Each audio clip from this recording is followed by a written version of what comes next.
from Linda Beatty's Life Coaching and Counseling, and I want to talk to you today about the mind-body connection, about your body and food and emotions.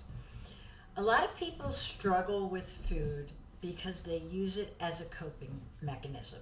They use food to make themselves feel better, to feel less depressed, to feel less bored. And we have to change our mindset about food.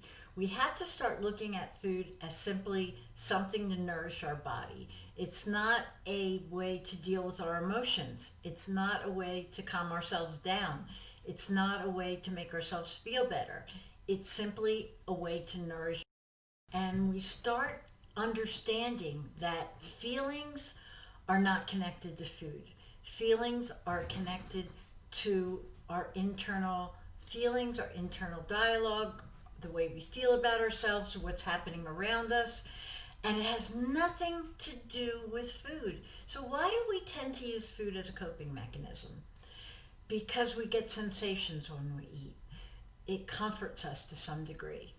But the majority of people that I talk to that use food as a coping mechanism hate themselves afterwards. They don't like the way they feel about themselves. They don't like the way the food made them feel. They beat themselves up for eating too much, and it's a whole cycle. Then you feel bad about eating that made you feel good. So it can be very confusing. It can be a very vicious cycle. And the first way to break that cycle, the first thing that you have to do is you have to change the way you think about food. Food can no longer be your source of comfort. It can no longer be your source to cope with things. It has to be simply a way to nourish your body. So what do we do to cope with the feelings?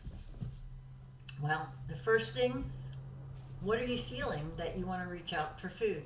So journaling. Journal what you're feeling. Journal before you eat. Journal why you want to escape.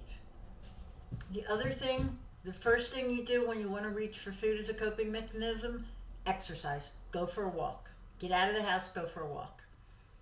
Walk, and it changes your endorphins, it changes the chemicals in your brain, it changes how you feel. It will even change your hunger level after you exercise. Your body's going to feel different.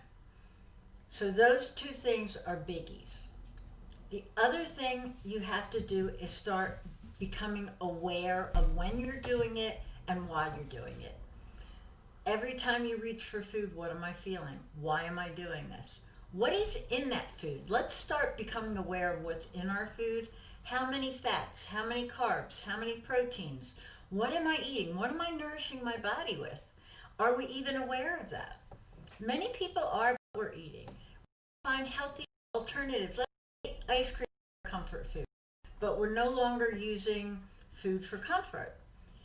We still, maybe at the end of the day, at the end of a meal, want to have some ice cream because it makes us feel good and we like it and we're attached to it, so we want our ice cream.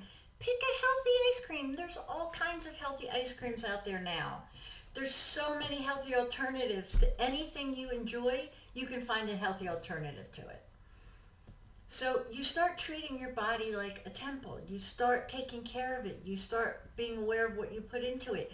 You don't use your body as a coping mechanism and use it to comfort yourself. So the mind-body connection with food is really important just to maintain weight, to lose weight, or to just be healthy. So I want you guys to become aware of this. And of course, there's much more to it. There's a lot more detail. So if you need help with this or anything else, I want you to reach out to me, Linda Beatty, at Linda Beatty's Life Coaching and Counseling. And subscribe, please, to my YouTube channel. And visit me on Instagram and Facebook. And we'll see you next time. God bless.